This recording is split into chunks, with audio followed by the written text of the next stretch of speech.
And now for the continuation of James and the Giant Peach, Chapter 5. The next moment, James was running back toward the house as fast as he could go. He would do it all in the kitchen, he told himself. If only he could get in there without Aunt Sponge and Aunt Spiker seeing him. He was terribly excited. He flew through the long grass and the stinging nettles, not caring whether he got stung or not on his bare knees. And in the distance, he could see Aunt Sponge and Aunt Spiker sitting in their chairs with their backs toward him. He swerved away from them so as to go around the other side of the house. But then suddenly, just as he was passing underneath the old peach tree that stood in the middle of the garden, his foot slipped and he fell flat on his face in the grass. The paper bag burst open as it hit the ground, and the thousands of tiny green things were scattered in all directions. James immediately picked himself up onto his hands and knees and started searching around for his precious treasures. But what was this?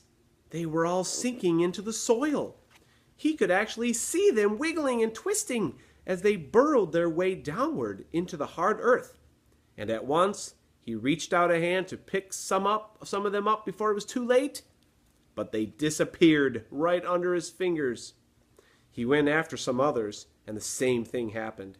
He began scrabbling around frantically in an effort to catch hold of those that were left, but they were too quick for him. Each time the tips of his fingers were just about to touch them, they vanished into the earth. And soon, in the space of only a few seconds, every single one of them had gone. James felt like crying. He would never get them back now. They were lost, lost, lost forever. But where had they gone to? And why in the world had they been so eager to push down into the earth like that? What were they after? There was nothing down there. Nothing except the roots of the old peach tree and the whole lot of earthworms and centipedes and insects living in the soil. But what was it that the old man had said? Whoever they meet first, be it bug, insect, animal, or tree, that will be the one who gets the full power of their magic. Good heavens, thought James. What is going to happen in that case if they do meet an earthworm, or a centipede, or a spider? And what if they do go into the roots of the peach tree? Get up at once, you lazy little beast! A voice was suddenly shouting in James's ear.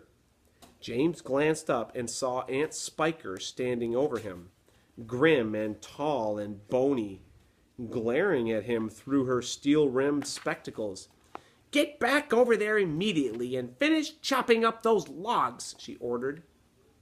Aunt Sponge, fat and pulpy as a jellyfish, came waddling up behind her sister to see what was going on. Why don't we just lower the boy down the well in a bucket and leave him there for the night? She suggested. That ought to teach him to laze around like this the whole day long. That's a very good wheeze, my dear Sponge. But let's make him finish chopping up the wood first. Be off with you at once, you hideous brat, and do some work. Slowly, sadly, poor James got up off the ground and went back to the woodpile. Oh, if only he hadn't slipped and fallen and dropped that precious bag. All hope of a happier life had gone completely now. All hope of today and tomorrow and the next day and all the other days as well would be nothing but punishment and pain, unhappiness and despair. He picked up the chopper and was just about to start chopping away again when he heard a shout behind him that made him stop and turn. Chapter 6.